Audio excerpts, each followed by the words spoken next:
Հայերն ապրում են ֆիլմաշարը փնտրում եւ գտնում է աշխարհով մեկ սփռված հայերին եւ ցուցադրում նրանց ինչպես ձեռքբերումները, այնպես էլ դժվարությունները։ Աշխարհով մեկ սփռված հայերը տարբեր գործունեությամբ են զբաղվում։ Այս անգամ հանդիպել եւ զրուցել ենք Ֆրանսիայում գործող Սաթե Աթխ թատերական միության հիմնադիր Սաթենիկ Խաչատրյանի հետ։ Սաթե Աթխ թատերական միությունը հիմնադրվել է 2013 թվականին Ֆրանսիայում։ Միության հիմնական նպատակն է Ֆրանսիայում հայկական մշակույթի տարածումը, իսկ Հայաստանում ֆրանսիական մշակույթի եւ ֆրանկոֆոնիայի տարածումը։ Այս թատերական միությունը ֆրանսիացի հանդիսատեսի դատին է ներկայացել Սասնա Ծռեր էպոսի բեմականացմամբ, տարբեր ազգերի ներկայացուցիչների կատարմամբ։ Այս բեմադրությունից բացի խաղացանկում ունեն նաեւ Թումանյանի հեքիաթների հիման վրա արված ներկայացում եւ Կոմիտասին նվիրված բեմականացում։ Ներկայացումները բացառապես պրոֆեսիոնալ արտիստների հետ են իրականացնում, որոնք ոչ միայն ֆրանսիացիներ են, այլև այլ ազգի ներկայացուցիչներ։ Հայաստանում թատերական միությունը եւս մշակութային գործունեություն է ծավալում։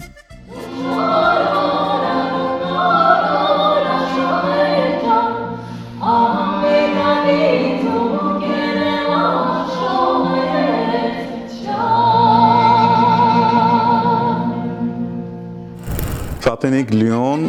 ազգությամբ ոչ հայեր, բայց Սասունցի Դավիթ, Սասնա Ծռեր, հա, ինչ կապ ունի մեկը մյուսի հետ։ Նախ երևի սկսեմ թատերական միությունից, որ մենք ղեկավարում ենք ամուսնուս հետ եւ որ հիմնել ենք Լիոնում, կոչվում է Սաթե Աթխ եւ թատերական միության ստեղծման կարևորագույն ուրեմն նպատակներից կամ խթաններից մեկն այն էր, որ նկատում էի թատերական դաշտում բավականին մեծ հետաքրքրություն հնդկական էպոսի նկատմամբ եւ ընդհանրապես էթնիկ մշակույթների բոլոր այն արտիստների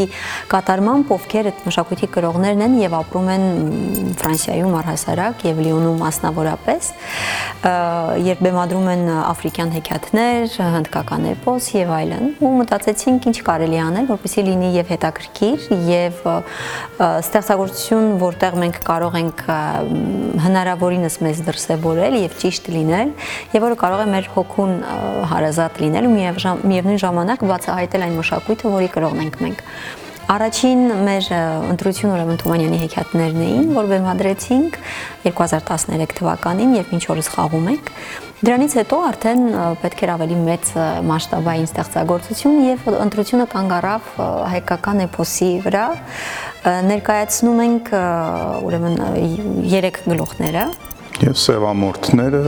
Սրամելիք, Սասունցի Դավիթ։ Սասունցի Դավիթ եւ մեծ մհեր կերպարները մարմնավորում է Ղոբա Բիասի, ով Կոնգոից է, հրաշալի երաժիշտ դերասան եւ իրենից բացի նաեւ ամբողջ այդ մեր ստեղծագործական կազմում կան տարբեր այլ մշակույթի կրողներ, ռումինացի ունենք, հայ, Կոնգոից, ինչպես նշեցի, Մարտինիկից, Գուադելուպից եւ շատ հետաքրքիր ու կարեւոր է տեսնել մեր այս հզոր ստեղծագործությունը, որ մեր մենտալիտետի այսպես դրսևորումն է եւ մեր հարստությունը թե գրական, թե գեղարվեստական, թե ստեղծագործ մտքի, տեսնել համաշխարհային այսպես ներկապնակի մաս իբրև, համոզվելու համար, որ այո մենք մեր ուրույն տեղն ունենք եւ պետք է տեղը պաշտպանենք եւ պետք է տեղը ավելի ամրացնենք համաշխարհային կտավի վրա, այսպես եթե կարելի ասել, եւ բավականին լավն է արձագանքը մեր ներկայացման, արդեն խաղացել ենք մոտ 10 անգամ, ու պիտի նշեմ, որ հիմնականում մեր հանդիսատեսը ֆրանսիացին է եւ իրենց համար շատ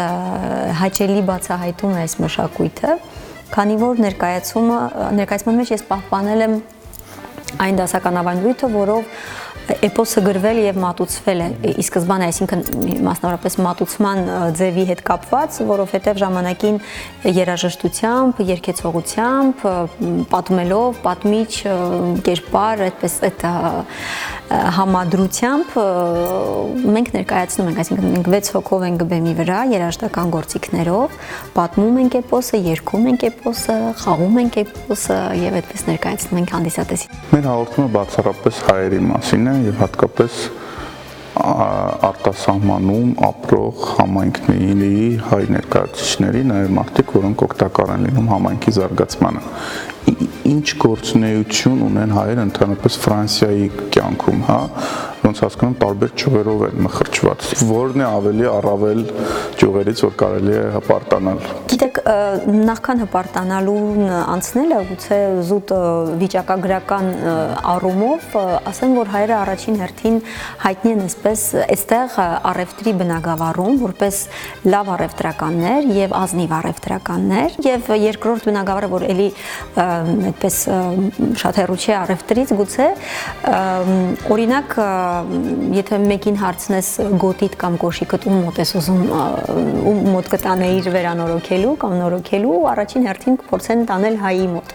Այսինքն կոշկակարության, կաշվի հետ աշխատանքի ոլորտում եւս հայերը բավականին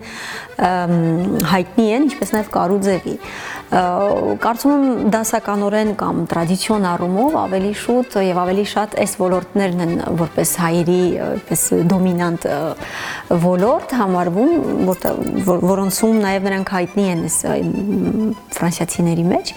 բայց վերջին շրջանում բնականաբար նաև մշակույթն է գալիս բավականին լուրջ եւ կարեւոր տեղ գրավելու։ Մենք ունենք շատ լուրջ անուններ, որոնցից մեկին դժբախտաբար երկրային կյանքից հրաժեշտ տվեցինք եւ ճանապարհեցինք երկնային արքայություն Շառնազնավուրին, բայց իրենից բացի կա նաև Անդրե Մանուկյանը, ջազի մեջ բավականին հայտնի մարդ եւ անունները շատ են, այսպես հիմա չարժե կարծում եմ թվել անուններով, որովհետեւ մեր հանրությունը արդեն ծանոթ է նրանց։ Մշակույթի մեջ են իրենք փորձում բավականին լավ իրենց ռեալիզացնել, կինոմատոգրաֆիայի մեջ իհարկե Գեդիկյան անունն է հայտնի եւ ինչն է կարեւոր, որ հատկապես վերջին շրջանում է սկսվել այդ քամին ալիքը, որ փորձում են իրենց ազգային արմատների եւ ազգային ինքնության դրսևորումը բերել նաեւ իրենց ստեղծագործությունների մեջ, իրենց աշխատանքներում եւ դա իհարկե հրաշալի է։ Մի կողմից հնարավորություն է տալիս ֆրանսիացիներին ճանաչելու, թե որտեղից են գալիս այս մարդիկ, որտեղ են նրանց արմատները եւ ի վերջո կարծում եմ դա նաեւ ներքին բավարարվածության հարց է եւ ստեղծագործողները իրենց պետք է որ լավ զգան ներկայացնելով այն ակունքները, որտեղից իրենք սերում են։ Դրսից Լիոնի կամ Ֆրանսիայի համեմատը երկու տպավորությամբ է, ասում են 90-ականներին գնացածներ եւ այստեղ էլ նշում են, որ համայնքը շատ պառակտված է։ Դու դրսից ավելի շատ աչք ունես, որովհետեւ ուշ ես վերադարձել եւ հաճախ Հայաստանի հետ կապ ունես։ Ինչ տեսակ ես տեսնում այստեղի հայ համայնքին։ Պարակտվածության առումով չեմ կարող այդպես մանրամասն ինչ-որ կարծիք հայտնել, որովհետև պարակտվածությունը մասնավորապես նկատվում է ներքին քաղաքական դաշտում, կարծում եմ այստեղ կան ամեն դեպքում կուսակցություններ, հին արմատներ ունեցող եւ մեծ պատմություն ունեցող, ես կուսակցական որևէ շարքում չկամ, որևէ կուսակցության մեջ չկամ, հետեւաբար պարակտվածության մասին շատ ասել չեմ կարող, բայց գուցե շատ համախմբված չեն Թերևս կարծում եմ, եթե համեմատենք այլ մեծ քաղաքների, որտեղ Լիոնը ամեն դեպքում Ֆրանսիայի երկրորդ քաղաքն է, ինչքան էլ մարսելցիները հիմա պիտի ասեն, որ չէ, Մարսելն է երկրորդ քաղաքը, ամեն դեպքում բավականին խոշոր քաղաք է, մեծ քաղաք է եւ գուցե շատ համախմբված չեն, որքան ցանկալի էր, բայց դժվարանում եմ վստահաբար ասել, թե Փարիզի հայ համայնքն ավելի հավաք է եւ ավելի միաձուլված, քան Լիոնին է։ Ամեն դեպքում մենք մեր այդպես շփման ոլորտը, շփման սանդղակը կամ աստիճանը բացառապես հայերով չի սահմանափակվում, մեր գործունեությունը թե հայ համայնքում է եւ թե այդ համայնքից դուրս, որովհետեւ հասկացանք, որ մեր մշակույթը տարածելու համար միայն համայնքային կյանքը բավարար չէ եւ ավելին դա ավելի խեղդող եւ սահմանափակող պիտի լինի։ Եվ գուցե դա է պատճառը, որ մինչ օրս թատերական պրոֆեսիոնալ խմբերը չեն անդրադարձել հայկական մշակույթին ըստ պատշաճի, հավուր պատշաճի եւ այդ բացը լրացնելու համար էր ինչ որտեղ, որ ցանկացանք զբաղվել թատերական գործունեությամբ մեր մշակույթը ներկայացնելու համար։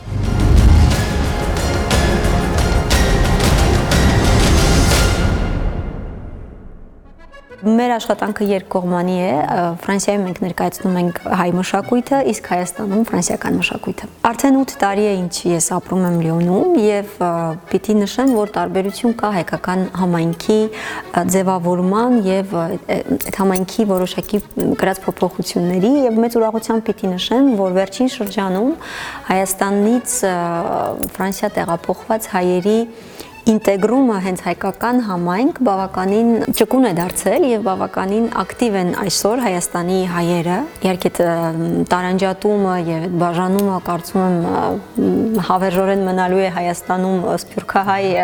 սփյուռքում Հայաստանում էլ հայաստանցի, ղարաբաղցի, իջևանցի, գորիսեցի։ Դե կարծում եմ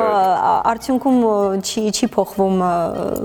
էությունը, որովհետև Աստված տարբեր անուններ ունի, բայց Եշուա եւ այլն, բայց մենք նրան բոլորս ճանաչում ենք իբրև Աստված։ Այդպես կարծում եմ հայն է մնում հայ, ցանկացած պարագայում կապ չունի որտեղից է գալիս։ Ուրեմն համայնքի հետ կապված ես նկատում եմ, որ հայաստանցիների ակտիվ մասնակցություն կա համայնքի կյանքում, երևույթ, որը երկկողմանի է, այսինքն երկկողմանի է բաց է եւ իրար ընդունելու, իրար հետ համագործակցելու, իրար հետ ապրելու եւ իրար հետ հայ մնալու ավանդույթը կարծում եմ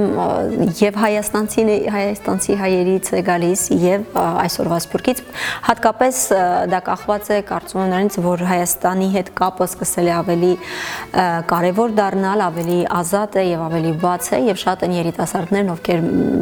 բարբերաբար այցելում են Հայաստան եւ ի վերջո երիտասարդներն են որ ձևավորում են այսօրվա հայ համայնքը եւ դառնալու են վաղվա կարևոր կորիզը։ Մենք անցյալ տարի բավականին մեծ միջոցառումների շարք իրականացրինք ֆրանկոֆոնիա գագաթնաժողովի շրջանակներում, լավ արձագանք ունեցանք, ինչպես նշեցի, մենք նաև ֆրանսիական մշակույթն ենք ներկայացնում Հայաստանում։ Մեր մշակութային ուրեմն նախաձեռնությունը ուղղված էր Յասմին Արեզա դրամատուրգի թատրոնը բացահայտելուն, նրա համար տպագրվեց գիրք եւ այլն, եւ ներկայացումների շարք, եւ դրանցից մեկը հիմա տեխնիկային թատրոնում խաղացվում է։ Իսկ այս տարի որպեսզի շարունակենք եւ մնանք այդ մշակութային դինամիկայի մեջ, այսպես ասած, նպատակ ունենք ներկայացնելու Ֆլորիան Զելլեր դրամատուրգին եւ ներկայացնել տպագրելու նրա պիեսների ժողովածուն, թարգմանելու հայերեն եւ բեմադրություն անելու համազգային թատրոնում եւ շատ ուրախ եմ, որ վերջերս կայացավ պրեմիերա Զելլերի պիեսներից մեկը ճշմարտությունը Դավիթ Հակոբյանի բեմադրությամբ մենք կգանք շարունակելու այդ գեղեցիկ ավանդույթը ներկայացնելու համար այս հրաշալի դրամատուրգին, ով իսկապես ֆրանսիական ժամանակակից դրամատուրգիայի խոշոր ներկայացուցիչներից է։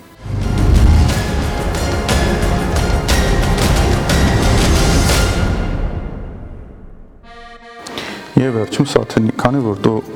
Հայաստանում արդեն շատ հաճախ չես լինում եւ շուտով արդեն փաստացի հայաստանցի էլ չես լինի, քաղաքացի որպես, քեզ ուզում եմ նվիրեմ Արմենիա տուրիստическая ամսագիրը, որը նաեւ անգլերեն լեզվով է թարգմանվում, այստեղ փոքրիկ Հայաստանի, ամեն ինչ Հայաստանի մասին, այստեղ մենք էլ ունենք շարք, հայերն ապրում են խորագիրը, կուզենամ ունենաս ցեզ մոտ։ Շնորհակալ եմ։ Սիրով կընթերցեմ հենց Հայաստանի կարոտը։ Ով Հայաստանի մասին չգիտի, այս ամսագիրը կարող է ստալ եւ պատկերացում կկազմեն արդեն ճիշտ Հայաստանի մասին։ Շնորհակալ եմ։ Ձեզ բարի երթ։ Տարբեր են հայերը, բայց նրանց բոլորին միավորում է մեկ գաղափար, որքան հնարավոր է աշխարհին պատմել մեր փոքրիկ Հայաստանի հզոր պատմությունը, իսկ այդ ամենը նրանք անում են ամեն մեկն իր ոլորտի միջոցով։ Հայերն ապրում են, դիտեք եւ կտեսնեք աշխարհում ապրող մյուս հայերին։